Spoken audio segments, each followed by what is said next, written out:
Kemudian Ibnu Qayyim menyebutkan tentang ciri-ciri hati yang selamat. Kata beliau, tidaklah sempurna baginya keselamatan kolbu secara mutlak sampai dia selamat dari 5 perkara. Kalau ingin hatinya selamat secara mutlak, disebut dengan kolbun salim, yang selamat dari berbagai macam penyakit, maka dia harus selamat dari 5 perkara. Pertama, selamat dari syirik, yang syirik merupakan pembatal tauhid. Dan yang kedua, selamat dari bid'ah, yang bid'ah adalah penyelisih sunnah.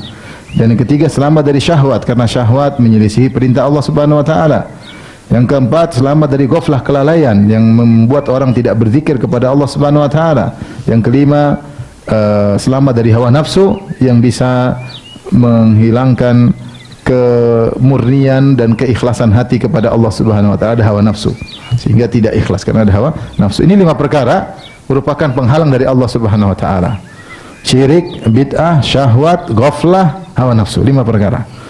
Dan setiap di bawah masing-masing perkara ini ada macam-macam modelnya. Syirik berbagai macam modelnya, bid'ah berbagai macam-macamnya, syahwat dengan berbagai macam modelnya, ghaflah dengan berbagai macam modelnya, dan hawa nafsu dengan berbagai macam modelnya. Tatadammanu afradan wa la tanhasir. Setiap bagian mengandung berbagai macam model yang tidak ada batasannya, sangat banyak.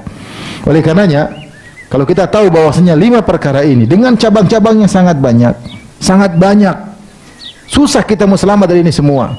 Syirik dengan berbagai macam modelnya belum selamat. Mau selamat dari riya tidak mudah. Mau selamat dari ujub juga tidak mudah. Mau selamat dari bertawakal kepada selain Allah tidak mudah. Betapa sering tawakal sama orang, tawakal sama pengikut, tawakal sama follower, tawakal sama dokter, tawakal sama bos. Tidak gampang. Ini saja sudah cukup buat kita kalau kita berdoa ihdinas siratal mustaqim, doa dengan serius, ya Allah, tunjukkanlah aku jalan yang lurus. Tidak mudah selamat dari riya, tidak mudah selamat dari ujub, tidak mudah selamat dari bertawakal kepada selain Allah. Kemudian yang kedua, bid'ah dengan berbagai macam modelnya. Syahwat, syahwat pandangan, syahwat pendengaran, syahwat perut, syahwat kemaluan, banyak modelnya.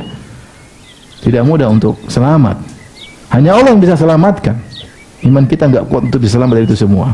Wa ghaflah, apalagi lalai yang menghilangkan zikir. Banyak tontonan kita lihat di YouTube, di medsos, membuat kita lupa untuk berzikir kepada Allah, lupa baca Quran, lupa zikir pagi petang, lupa bertasbih, lupa bertahlil, bertakbir, habis waktu, ghaflah. Mungkin tidak maksiat yang kita lihat. Kita mencari kesenangan dengan lupa kepada Allah, mencari kesenangan dengan lupa zikir kepada Allah Subhanahu wa taala. Kemudian hawa nafsu, banyak sekali. Hawa nafsu mengakibatkan kita kurang ikhlas. Hawa nafsu. Dakwah saja belum tentu ikhlas. Dakwah kitab dan sunnah, tapi ingin agar orang hormat sama kita, agar kita perkataannya nomor 1. Tidak boleh dinomor 2-kan. Maunya kita yang dikedepankan. Hawa nafsu. Hawa nafsu bahwasanya kita jadi panitia kita yang harus maju depan, yang paling depan, tidak boleh belakang. Hawa nafsu sehingga mengurangi keikhlasan. Ada banyak hawa nafsu.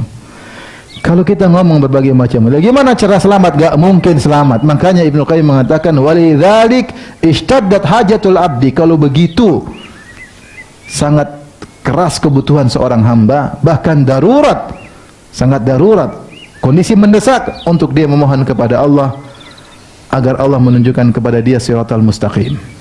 Falaisal abdu ahwaja minhu ila hadhihi da'wah. Tidak ada yang lebih dibutuhkan oleh seorang hamba seperti doa ini, doa yang serius.